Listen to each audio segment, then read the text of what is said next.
जय मां जगदम्बे काली के मेरे प्रिय साधकों एवं मित्रों, स्वागत है आपका मेरे इस यूट्यूब चैनल दुर्लभ विद्याएं में।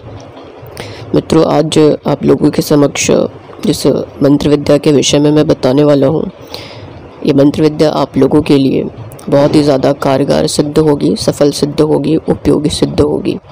क्योंकि आज जिस मंत्र के विषय में मैं बताऊँगा, इस मंत्र के माध्यम से आप किसी भी प्रकार के बंधन को खोल सकते हैं, चाहे वो पितृ बंधन हो, लक्ष्मी बंधन हो, कुल देवी देवता का बंधन हो, इसके अतिरिक्त किसी प्रकार के अन्य बंधन हो, आप सरलतापूर्वक हर बंधनों को भेद सकेंगे। इसके अतिरिक्त अगर किसी के ऊपर किसी भी प्रकार के अभिचार कर्म हो रखे हैं, किसी भी प्रकार के षष्ठ कर्म हो रखे हैं, आप उन सभी नकारात्मक कर्मों को भी सरलतापूर्वक इस मंत्र शक्ति से नष्ट कर सकते हैं। आज जिस मंत्र शक्ति के विषय में मैं बताने वाला हूँ, ये दुल्हा देव का मंत्र है, ठीक है। और एक बात मैं आप सभी लोगों को बता देना चाहता हूँ, ग्रामीण क्षेत्र के अंतर्गत आ जाने वाले ऐसे बहुत से देवी देवता होते हैं जो बहुत प्रचंड होते हैं, बहुत ही ज़्यादा शक्तिशाली होते हैं, शीघ्रता से कार्य को पूर्ण करने वाले होते हैं, असंभव कार्य को संभव करने वाले होते हैं, ठीक है। और ऐसे बहुत से देवता भी होते हैं जिनको दो तरीके से चलाया जाता है, दोनों तरीके में चलते हैं, सात्विक और तामसिक, ठीक है। तो हर कर्मों में इनका उपयोग भी किया जाता है। जैसे कुछ देवी देवताओं के नाम मैं बताता हूँ जो ग्रामीण क्षेत्र के अंतर्गत आ जाते हैं। ऐसे बहुत से हैं, जैसे सौरा देव हो गए, कोड़ी बाई है, रच्छन देवी है, मावली माता है, रक्त मावली है, दंतेश्वरी माई है, नरम बाबा है, महामाया है, गमसिन देवी, ठाकुर देव, गोंडा गुटला, बूढ़ी माई, काली माई, महिषासुर, कंकालीन देवी, नाग देव, अंधी माई, खैरा गड़िया, दुल्हा देव। इसके अतिरिक्त और भी अन्य बहुत से देवी देवता होते हैं जिनका प्रयोग किया जाता है, ठीक है। एक बात मैं सर्वप्रथम बता दूं, एक ही आराध्य देव अलग अलग समय, प्रसंग और संदर्भों के विविध परिचय से पूजे जाते हैं। कहने का छोटा सा तात्पर्य है कि जैसे एक उदाहरण दे रहा हूँ मैं, उदाहरणार्थ कि ईश्वर एक रूप अनेक। तो कहने का अर्थ है कि एक ही आराध्य देव जो हो गए, ठीक है ना, वो अलग अलग स्थानों पे, अलग अलग क्षेत्रों में, अलग अलग परिचय से, विविध से कार्यों से, प्रसंगों से पूजे जाते हैं, ठीक है। और उनके कार्य करने की अपनी अपनी एक शैली होती है, क्षमताएं होती है, ठीक है। और अलग अलग कार्यों में उनको चलाया जाता है। जैसे एक मैं बता दूं, एक दुल्हा देव का मंदिर खजुराहो में भी है, ठीक है, जो शिव जी को समर्पित था। तो ये जो मंदिर है, इस मंदिर की इस मंदिर के पास जब आप जाओगे तो आपको बहुत सी ऐसी उत्कृष्ट कलाएं देखने को मिल जाएंगी जो कि दीवारों पे बनी हुई है, अप्सराओं द्वारा बहुत सी ऐसी उत्कृष्ट कलाएं बनी हुई है, ठीक है। तो ये जो मंदिर था, ये शिव जी को समर्पित था, ठीक है। इस मंदिर का जो नाम है दुल्हा और दुल्हन मंदिर भी इस नाम से प्रख्यात है, प्रमुख है, इस नाम से प्रमुख है। देखिए, दुल्हा देव मंदिर जो है चंदेल राजाओं द्वारा निर्मित वास्तुकला का उत्कृष्ट नमूना भी माना जाता है। ये मंदिर शिव जी को समर्पित था। इस मंदिर की जो बाहरी दीवारों पर, जैसा कि मैंने बताया कि अप्सराओं द्वारा विभिन्न काम क्रियाओं को दर्शाया गया है। इस मंदिर में शिव एवं पार्वती को भी दर्शाया गया है। इसे दुल्हा और दुल्हन मंदिर भी कहते हैं, जैसे कि मैंने बताया। बाहरी दीवार पर जब आप देखेंगे तो डोली ले जाते हुए आपको एक उत्कृष्ट सी कला देखने को मिल जाती है, ठीक है। दूल्हा दुल्हन के साथ एक उत्कृष्ट सी कला देखने को मिल जाएगी, इसलिए इस मंदिर को दुल्हा दुल्हन मंदिर भी कहा जाता है। आप सभी को अल्लाह के बारे में ज्ञात होगा कि अल्लाह कौन था। अल्लाह को अमरता का जो वरदान प्राप्त था, मेहर की माता से प्राप्त हुआ था। तो मेहर माता का जो मंदिर है, उसके निचले हिस्से में चंदेलों के कुल देवता, लोक देवता, अर्थात जिसको दुल्हा देव या दुल्हा देव भी कहा जाता है, उनका मंदिर है, जिनके दर्शन के बिना मेहर माता का दर्शन अपूर्ण ही माना जाता है। तो इसी प्रकार चंदेलों द्वारा दुल्हा देव का एक भव्य मंदिर जो कि बेहद ही विशाल है, वह खजुराहो में निर्माण कराया गया था, ठीक है। तो यहाँ के दुल्हा देव हालांकि अलग है, किंतु जिस प्रकार से मैंने बताया कि एक ही आराध्य देव अलग अलग विभिन्न समय, प्रसंग और संदर्भों के विविध परिचय से विभिन्न स्थानों में विभिन्न कार्यों के लिए पूजे जाते हैं। उनको दोनों तरीके से चलाया जाता है। दुल्हा देव को तामसिक में भी पूजे जाते हैं, जिसमें लाल ध्वजा के साथ साथ आपको फिर जो मदिरा होता है, ठीक है ना, उसका भोग दिया जाता है। ये सब का तामसिक वस्तुओं का भोग दिया जाता है, तामसिक पद्धति से पूजा जाता है। इसके अतिरिक्त सात्विक पद्धति होती है, उससे भी पूजे जाते हैं। तो आज जो मैं दुल्हा देव के विषय में आप लोगों को बताने वाला हूँ, ये दुल्हा देव एक जनजातीय देवता है, ठीक है ना,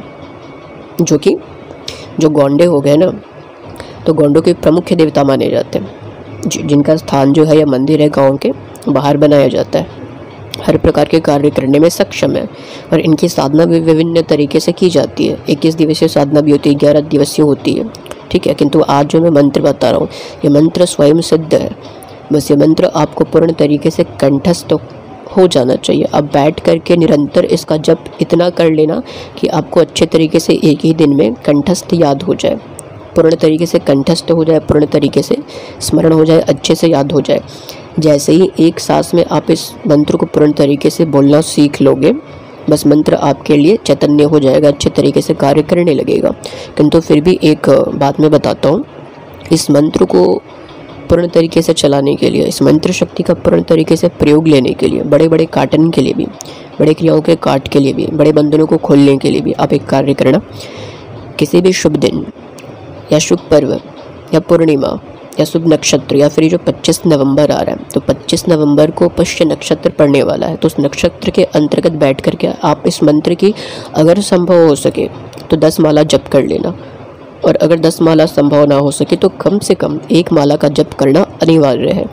जब कैसे करोगे मैं बताता हूँ। स्वच्छ वस्त्र धारण करना, संभव हो सके तो श्वेत वस्त्र धारण कर लेना।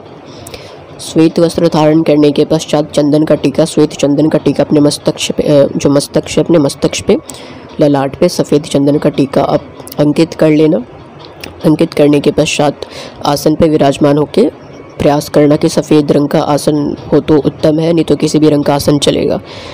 आसन पे विराजमान होकर जो पूर्व दिशा है, ठीक है ना, उस दिशा की तरफ मुख करके बैठ के आपको अपने समक्ष सामने एक सफ़ेद वस्त्र बिछाना है। उस सफ़ेद वस्त्र पे दुल्हादेव के नाम से एक पानी वाला नारियल, 5 अगरबत्ती, एक शुद्ध घी का दीपक और साथ ही साथ 2 दूध की बनी मिठाई आपको रखनी है।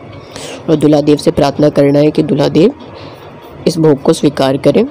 और उसके पश्चात आपको सर्वप्रथम गणेश जी से प्रार्थना करनी है कि आपको इस मंत्र साधना में जो मंत्र जपने जा रहे हैं इसमें पूर्णतः सफलता आपको प्राप्त हो, ठीक है। फिर अपने इष्ट से भी इसी प्रकार से सफलता की प्रार्थना व्यक्त करनी है। इसके अतिरिक्त फिर आपको दुल्हादेव से प्रार्थना करनी है कि आप इस भोग को स्वीकार करें, और जो मैं मंत्र जप करने जा रहा हूँ ये मंत्र पूर्ण तरीके से मेरे लिए कार्य करे, और आप मुझे आशीर्वाद दें। मैं आपकी अनुमति चाहता हूँ कि जब कभी मैं इस मंत्र का स्मरण करके आपको अपनी सहायता के लिए बुलाऊं, तब आप मेरी सहायता करें, मेरे समस्त मनवांछित कार्यों को पूर्ण करें। तो भोग के स्वरूप में आपको पानी वाला नारियल, 5 अगरबत्ती, शुद्ध घी का दीपक आपके नाम से और 2 दूध की शुद्ध मिठाई होती है बनी, वो सदैव भेंट किया करूँगा। तो इस प्रकार से इच्छा व्यक्त करके और इस मंत्र की आपको जप करनी है, ठीक है। जब मंत्र जप आप कर लोगे तो उसका प्रयोग कैसे होता है वो भी मैं बताता हूँ। प्रयोग जो इसका होता है वो प्रयोग कैसे करोगे, जैसे कि कोई भी व्यक्ति उसका काटन करना है, ठीक है ना, किसी भी प्रकार का, जैसे उसके ऊपर कोई नकारात्मक शक्तियाँ हैं या विचार कर्म हो गए या बाण विद्या का प्रयोग कर दिया गया है या मारण का प्रयोग कर दिया गया है या किसी प्रकार के कोई भी षष्ठ कर्म का प्रयोग कर दिया गया है, तो आपको 3 नींबू लेने हैं। तीनों नींबू को 3-3 बार उसके शरीर पे से उतारा करना है, ठीक है ना। 3-3 बार आप उतारा करोगे, जैसे बाएं तरफ से सर से लेके पाँव तक उतारा करोगे, फिर सामने के भाग से सर से लेके पाँव तक उतारा करोगे, ठीक है।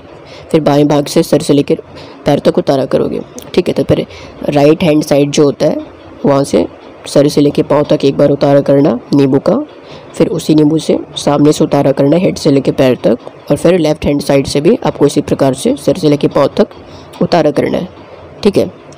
तो एक नींबू से इस प्रकार से 3 बार मंत्र पढ़ते हुए उतारा करना है। जैसे एक दफ़ा आपने मंत्र पढ़ा, एक बार उतारा किया, ठीक है ना, राइट हैंड साइड से, फिर एक बार मंत्र पढ़ा सामने से एक बार उतारा किया, फिर एक बार मंत्र पढ़ा लेफ्ट हैंड साइड से एक बार उतारा किया। इस प्रकार से उतारा करके उस नींबू को रख करके और इसी मंत्र को पढ़ के 3 बार, और आपको नींबू काट देनी है।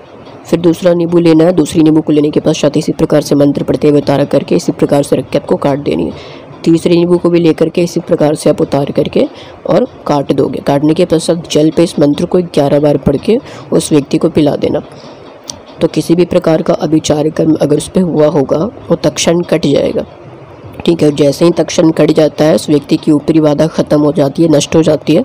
तो दूल्हा देव को आपको भोग के स्वरूप में, जैसा मैंने बताया, एक पानी वाला नारियल उनके नाम से, ठीक है ना, शुद्ध घी का दीपक, 5 अगरबत्ती, और जैसा कि मैंने बताया 2 मिठाई शुद्ध दूध की बनी हुई आपको भेंट करनी होगी जब भी आप इस मंत्र शक्ति का प्रयोग करने जाओगे, ठीक है ना।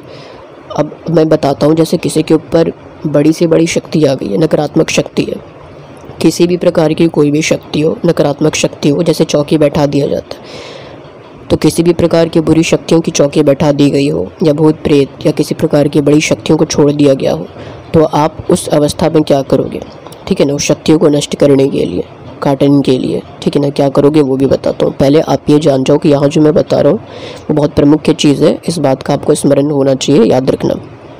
यहाँ दानों का प्रयोग कर सकते हो, ठीक है। विभिन्न विभिन्न प्रकार के दाने होते हैं, जैसे कुछ दानों के नाम मैं बता देता हूँ और ये भी बता दूंगा कि किन किन दानों का प्रयोग आपको ऐसी अवस्थाओं में करना है जहाँ बड़ा काटन करना हो, बड़े काटन करने हो, बड़ी शक्तियों को निकालना हो, नष्ट करना हो, ठीक है ना, या चौकी को खंडित करना हो, शरीर से अलग करना हो, ठीक है। तो उस अवस्था में आप किस प्रकार से प्रयोग करोगे वो भी बताता हूँ। आपको दाने का प्रयोग करना है। दाने भी विभिन्न प्रकार के होते हैं, जैसे कुछ दानों के नाम मैं बताता हूँ। तामसिक के अंतर्गत जैसे कुछ दाने आ जाते हैं, जैसे खबीस दाना, भूत दाना है, चंडाल दाना है, शैतान दाना है, प्रेत बत्तीसी दाना है। इसके अतिरिक्त गंधर्व दाना हो गया, कसाई दाना है, औघड़ दाना है, ब्रह्मचंडाल दाना है, भवानी दाना है, रचस दाना है, दुर्गा दाना है, फकीर दाना है, यारा यारी दाना है, कंकालिन दाना, मशान दाना है, पिशाच दाना है, ब्रह्म दाना है, प्रेतनाशनी दाना है, काम्या दाना है, मरी दाना है। इसके अतिरिक्त और बहुत से दाने आ जाते हैं, जैसे नाम में बताओ तो बहुत से दाने आते हैं। परी दाना हो गया, दानव दाना हो गया, डायन दाना हो गया, रक्तमुंड दाना हो गया, जिन दाना हो गया, काला दाना हो गया, बैताल दाना हो गया, ब्रह्म पिशाच दाना हो गया। इसके अतिरिक्त प्रेत दाना है, हजार दाना है, रक्त दाना है, चुंड दाना है, राक्षस दाना है, ब्रह्म राक्षस दाना है, ठीक है, मैली दाना हो गया, चामुंडा दाना हो गया, अस्थि दाना हो गया, गठिया दाना हो गया, हिसार दाना हो गया, महिषा दाना हो गया, ठीक है, मठिया दाना हो गया। ये सब बहुत से ऐसे दाने होते हैं जो तामसिक दाने के अंतर्गत आते हैं। इसको सात्विक तामसिक दोनों तरीके से प्रयोग में लिया जाता है। दानों को दो तरीके से प्रयोग में लिया जाता है, तामसिक तरीके से भी, सात्विक तरीके से भी, ठीक है ना। किसी प्रकार के बंधन को लगाने के लिए या बंधन को खंडित करने के लिए, भूत प्रेत छोड़ने के लिए, चढ़ाने के लिए या निकालने के लिए, खंडित करने के लिए भी दानों का प्रयोग मात्र किया जाता है। मात्र दानों के प्रयोग से भी कार्य हो जाता है, इतने प्रचंड होते हैं। बस शुद्ध दाना आपको प्राप्त होना चाहिए। सात्विक के अंतर्गत भी बहुत से दाने आते हैं, जैसे पितृ दाना, शिव दाना, महाकाली दाना, भैरव दाना, लक्ष्मी दाना, देव दाना, योगिनी दाना, विष्णु दाना, काल भैरव दाना, बजरंग दाना, नरसिंह दाना, सब बहुत से दाने आते हैं। वशीकरण के अलग दाने आते हैं। जिस प्रकार के प्रयोग होंगे, जिस प्रकार के प्रयोग, उस प्रकार के दाने का यहाँ पे उपयोग किया जाता है। जिस प्रकार के कर्म होंगे, जिस प्रकार की क्रियाएं होंगी, उसके अंतर्गत उसी प्रकार के दानों का यहाँ पे प्रयोग किया जाता है। वशीकरण में आपको वशीकरण दाना का प्रयोग होता है, मोहिनी दाना का प्रयोग होता है, दिल मोहिनी दाना का प्रयोग होता है, मन मोहिनी दाना का प्रयोग होता है। इस प्रकार से इसका प्रयोग किया जाता है। फिर श्वेत गुंजा दाना भी आता है, काली गुंजा दाना आता है, सरसों राई दाना आता है। इसके अतिरिक्त बहुत से दाने आते हैं, नाम जितना बताऊँ उतना कम है। कितना नाम बताऊँ? तो कहने का अर्थ है कि जिस प्रकार के दाने होते हैं जिस प्रकार की क्रियाएं होती है, उस प्रकार के दानों का प्रयोग किया जाता है। अब आवश्यक बात, किसी के ऊपर बहुत बुरी शक्ति आ गई है, प्रचंड शक्ति है, जाने का जल्दी नाम नहीं ले रही है, ठीक है ना, उस व्यक्ति को बहुत पीड़ा दे रही है और किसी मंत्र से राहत अगर नहीं मिल रही हो, तो आप इस अवस्था में इसी मंत्र से उतारा करोगे। जो मैं मंत्र बताऊंगा इसी मंत्र से उतारा करोगे, किंतु साथ ही साथ उतारे में किस चीज़ का प्रयोग करोगे मैं बताता हूँ। 108 बार आहुति दी जा सके उतनी मात्रा में आपको पीली सरसों लेनी है, और पीली सरसों के अंतर्गत साथ में उसी पीली सरसों में आपको 10-10 ग्राम या 5-5 ग्राम इन दानों को मिलाना है। जिन दानों के विषय में मैं बता रहा हूँ, इन सभी दानों को आप मिलाओगे। जैसे भूत दाना ले लेना, प्रेत दाना ले लेना, चुड़ैल दाना ले लेना, डायन दाना ले लेना, बैताल दाना ले लेना, वीर दाना ले लेना, जिन दाना ले लेना, पलीत दाना ले लेना, मसान दाना ले लेना, खबीस दाना ले लेना, कसाई दाना ले लेना, एक देवी दाना आता है, देवता दाना आता है, वो दोनों ले लेना। फिर पितृ दाना ले लेना। तो इस प्रकार सबको इतने दाने लेने। नाम में फिर से बोल देता हूँ, ये सारे के सारे दाने आपको पंसारी या पूजा की दुकान से सरलता से प्राप्त हो जाएंगे। और एक बात का स्मरण रखना, शीशी वाली पैकिंग आती है, शीशी वाले बॉटल को कभी मत लेना, नकली दाना होता है। खुले में लेना, एक खुले में आपको जो मिलेगा वो शुद्ध और असल दाने होते हैं। और आप प्रयास करना कि आप उसी दुकान से ले सको जो काफ़ी पुराना दुकान हो, जहाँ पे सारी सामग्री सटीक शुद्ध मिलती हो, वास्तविक सामग्री मिलती हो, मिलावट वाली ना हो। वैसे दुकान पे आप जाना जो पहचान का काफ़ी पुराना दुकान है, वहाँ पे आपको सरलता से उस पूजा के दुकान से आपको प्राप्त हो जाएगी। तो कौन कौन से दाने लेने हैं एक बार धीमी गति में बता देता हूँ। देखो, भूत दाना लेना, प्रेत दाना लेना, चुड़ैल दाना लेना, डायन दाना लेना, बैताल दाना लेना, वीर दाना लेना, जिंद दाना लेना, पलीत दाना लेना, मसान दाना लेना, खबीस दाना लेना, कसाई दाना लेना, देवी दाना लेना, देवता दाना लेना और पितृ दाना लेना। समस्त दानों को 5-5 ग्राम लेना और 5-5 ग्राम लेने के पश्चात सबको एकत्रित कर लेना आपस में और पीली सरसों में मिला देना। मिलाने के पश्चात उस रोगी को सामने बैठा करके, ठीक है, और हवन कुंड में अग्नि प्रज्वलित करके, और करने के पश्चात जब हवन कुंड में अग्नि प्रज्वलित कर लोगे तो वहाँ पे दूल्हा-देव के नाम से 2 दूध की जो मिठाई होती है रख देना, 5 अगरबत्ती जला देना, एक पानी वाला नारियल रख देना, ठीक है ना। शुद्ध घी का दीपक प्रज्वलित करके दूल्हा-देव का आवाहन करना कि ये दूल्हा-देव आइए, मैं आपकी मंत्र शक्ति का प्रयोग करने जा रहा हूँ और इस फलाने व्यक्ति के लिए मैं प्रयोग करने जा रहा हूँ, इसके काटन मैं करने जा रहा हूँ, इसके ऊपर से इस प्रकार की बाधा है, आप आइए मेरी सहायता करिए, इसके ऊपर से उस बाधा को खींचिए, नष्ट करिए, इसका काट करिए। तो इस प्रकार से दूल्हा-देव को मन ही मन स्मरण करके और इसी मंत्र से आप उतारा करके उस व्यक्ति को बैठा करके थोड़ी थोड़ी सामग्री लेकर के उसके ऊपर से एक एक बार उतार करके मंत्र पढ़ते हुए हवन कुंड में डालते जानी है आपको। जैसे सामग्री उठाई, मंत्र पढ़ा, ऊपर से नीचे तक उतारा किया, उस व्यक्ति के सर से लेकर पाँव तक उतारा किया और हवन कुंड में मंत्र पढ़ते हुए, ठीक है ना, सामग्री जो डाल दी। फिर थोड़ी सी सामग्री ली, मंत्र पढ़ के सर से पाँव तक उतारा किया, पुनः मंत्र पढ़ के हवन कुंड में डाल देनी है, उस अग्नि में आपको सामग्री को डाल देनी है। तो इस प्रकार से 21 बार, 51 बार या 108 बार भी आहुति आप दोगे तो उसके ऊपर किसी भी प्रकार की कोई भी बुरी शक्ति हो, जैसे यहाँ पे प्रयोग करने के लिए व्यक्ति किसी एक दाने का भी प्रयोग कर सकता है। जैसे किसी को पता चल गया कि इस पे भूत है या प्रेत है या ब्रह्म राक्षस है या चुड़ैल है या मरी है या इस प्रकार की कोई शैतानी शक्ति है, अगर एक ही है तो आप एक दाना का प्रयोग कर सकते हो, सिर्फ सरसों में एक दाने को भी मिला करके प्रयोग कर सकते हो।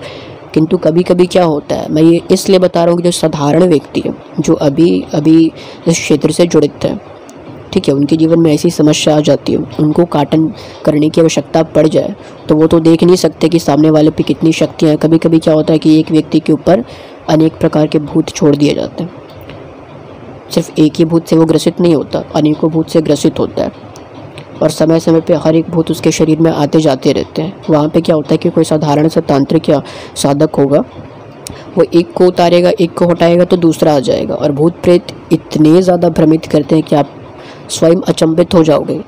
अगर आप साधारण हो साधक या साधारण से तांत्रिक हो, उतने पहुँचे हुए नहीं हो, तो एक क्षण के लिए आप भ्रमित हो जाओगे। अपनी ही मंत्र शक्ति पे आपको शंका होने लगेगा कि अभी अभी मैंने इसको निकाला था, इसका काट किया था, पुनः ये आके बोल रहा है कि मैं वही बोल रहा हूँ, मेरा नाम वही है, मैं इसको छोड़ के नहीं जाऊँगा। तो इस प्रकार से भ्रमित करते हैं। क्या होता है कि आप मंत्र शक्ति का प्रयोग करके उस शक्ति को निकाल देते हो, लेकिन उसी व्यक्ति से अनेक प्रकार की नकारात्मक शक्तियाँ जुड़ित रहती है, तो दूसरी शक्ति उसके ऊपर आकर के उसी का नाम लेगी और बोलेगी मैं छोड़ के नहीं जाऊँगा। आप सोचोगे मंत्र शक्ति मैंने चलाई, असर हुआ नहीं, वो शक्ति पुनः कैसे आ गई, जबकि वो दूसरी शक्ति रहती है और आप वहाँ ये नहीं समझ पाते कि उस व्यक्ति से अनेक प्रकार की शक्तियाँ जुड़ित हैं। तो अगर कोई ऐसी अवस्था आती है कि एक व्यक्ति के ऊपर अनेक प्रकार की नकारात्मक शक्तियाँ हो, ठीक है ना, इसको डबल पर्सनैलिटी डिसऑर्डर भी कहते हैं। डबल पर्सनैलिटी डिसऑर्डर के अंतर्गत क्या हो जाता है, जैसे उसको मेडिकल साइंस में डबल पर्सनैलिटी डिसऑर्डर बोला गया है, ठीक है। तो डबल पर्सनैलिटी डिसऑर्डर में क्या होता है कि अनेक प्रकार की चीज़ें उस व्यक्ति के शरीर में आने लगती हैं, ठीक है, अनेक प्रकार की पर्सनैलिटीज़ उसके अंदर आने लगती हैं, अनेक प्रकार से रिएक्ट करने लगता है, अलग अलग कैरेक्टर आकर के रोल प्ले करने लगते हैं उसके अंतर्गत। मतलब अलग अलग प्रकार की जो शक्तियाँ, नकारात्मक शक्तियाँ होती हैं, विभिन्न प्रकार की होती है, जिससे व्यक्ति ग्रसित होता है, वो सारी की सारी समय समय पे उसके शरीर पे आती रहती है। तो अगर ऐसी अवस्था आ जाए, इतनी बड़ी संकट आ जाए, कोई व्यक्ति इतनी शक्तियों से ग्रसित हो, तो आप समस्त दानों का प्रयोग करना, जो प्रमुख दाने मैंने बताए।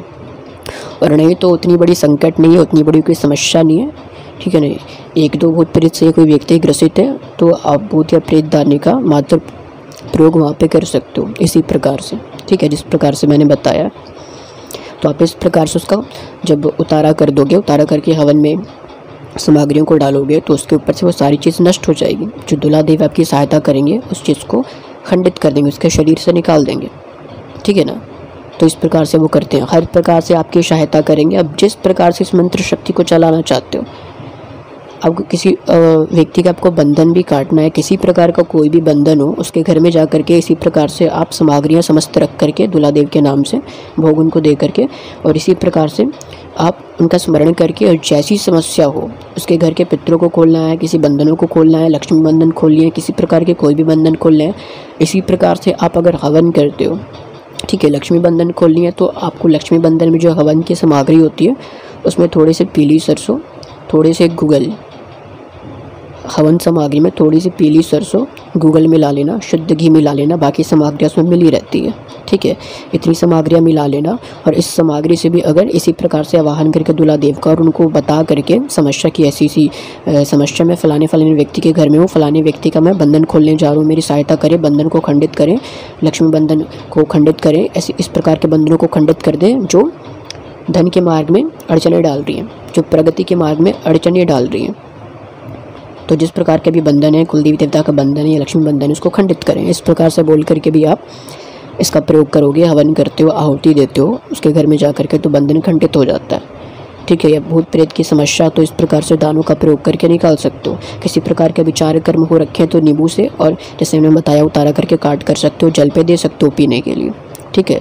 इसी प्रकार से आप बद्दी भी बना करके दे सकते हो, उसी व्यक्ति के नाम से बद्दी बना सकते हो, दूल्हा देव को सामग्रियाँ भेंट करके, जो भोग मैंने बताया है उस प्रकार से भेंट करके और बद्दी तैयार करके, ठीक है ना। 7 गिठान लगानी होती है, प्रत्येक बद्दी पे आपको 3-3 बार मंत्र पढ़ के फूंक मारनी है और गिठान लगानी है। इस प्रकार से 7 गिठान लगा करके और उस गिठान पे आपको लोबान की या गूगल की धुनी दे करके अच्छे से, ठीक है ना, कुछ 10 या 12 सेकंड के लिए धुनी दे करके और उस व्यक्ति को पहना करके दूल्हा देव से प्रार्थना कर दोगे कि इस व्यक्ति की रक्षा करते रहिएगा, तो वो रक्षा करते रहेंगे। व्यक्ति सुरक्षित रहता है हर प्रकार के अभिष्ट कर्मों से, अभिचार कर्मों से, ठीक है ना। नकारात्मक उसके ऊपर कभी कोई क्रिया या भूत प्रेत उसके ऊपर नहीं आएंगे, दूल्हा देव उसकी भी रक्षा करते रहते हैं। तो इस प्रकार से बद्दी भी दे सकते हो, जिस प्रकार से मैंने बताया काटन भी कर सकते हो। तो इस प्रकार से आप इस मंत्र शक्ति को चला सकते हो, ठीक है। और जहाँ अगर कोई बात समझ में नहीं आई होगी आप मुझसे, ठीक है ना, कमेंट बॉक्स में पूछ लेना, मैं बता दूंगा। मंत्र जो है मैं धीमी गति में पढ़ के बता देता हूँ किस प्रकार से मंत्र का उच्चारण करना है। मंत्र इस प्रकार से है कि थर थर थर थर धरती करे कुवारी अंग बहराओ, गुनिक गारे गुण जागो, गुनिक ललानो भलाई हाक पढ़े दूल्हा देव के सब देवता ला नेवत बुला। पहली जन्म बंकामा थानो, दूसरे जन्म धेनुआ भगत, तीसरे जन्म दूल्हा देवा नाम धराया हाक पढ़े दूल्हा देव के सब देवता ला नेवत बुला। तो इस प्रकार से ये ग्रामीण मंत्र है, ठीक है। इस मंत्र को आप इतने अच्छे तरीके से अगर कंठस्थ कर लोगे किसी शुभ दिन बैठ करके भी, और एक सांस में बोलने का आपका प्रयास हो जाएगा, उसी क्षण ये मंत्र आपके लिए कार्य करने लगेगा। किंतु एक बात का स्मरण रखना, जब भी आप इसका प्रयोग करने जाओगे बड़े कार्यों के लिए, दूल्हा देव को अच्छे से पहले भोग दे करके, उनका स्मरण करके, आवाहन करके, और जिसके लिए भी प्रयोग करने जा रहे हो उस व्यक्ति के लिए प्रार्थना कर लेना कि मैं इस व्यक्ति का ये नाम है, ये गोत्र, इस व्यक्ति की इस समस्या के लिए मैं आपका आवाहन करता हूँ, आइए मेरी सहायता करिए, भोग स्वीकार करिए। और इस प्रकार से फिर प्रार्थना करने के पश्चात तब आप मंत्र शक्ति को चलाओगे तो बड़ी से बड़ी समस्या का काट सरलतापूर्वक हो जाता है, ठीक है ना। अगर कोई व्यक्ति दूर बैठा है, उसका उपचार करना है, तो आप इसी प्रकार से अपने घर में बैठ करके उस व्यक्ति के लिए हवन करके, उस व्यक्ति के लिए आहुति दे करके इस मंत्र शक्ति का प्रयोग कर सकते हो। दूर बैठा कोई व्यक्ति है, उसके ऊपर किसी प्रकार की समस्या है, तो इसी प्रकार से पहले इस मंत्र का जप कर लेना शुभ दिन में, जिस प्रकार से मैंने बताया है। और जप करने के पश्चात आप दूल्हा देव को भोग प्रदान करके, ठीक है ना, आवाहन करके उस व्यक्ति के नाम गोत्र से, ठीक है ना, संकल्प ले करके एक प्रार्थना करके, संक्षिप्त से मानसिक प्रार्थना करके बता करके कि इस प्रकार की समस्या, इसके समस्या के काट के लिए मैं इस प्रकार की हवन आहुति करने जा रहा हूँ, ऐसा बोल करके फिर आप मंत्र शक्ति का प्रयोग करोगे तो दूर बैठे व्यक्ति को राहत मिल जाएगी, ठीक है। तो इस प्रकार से आप इसका प्रयोग कर सकते हैं। अगर कहीं कोई बात समझ में नहीं आई होगी आप मुझसे पूछ लेना, मैं कमेंट बॉक्स में बता दूंगा, ठीक है। तो चलिए मैं मिलता हूँ अगले वीडियो में, तब तक के लिए जय माँ जगदम्बे काली के।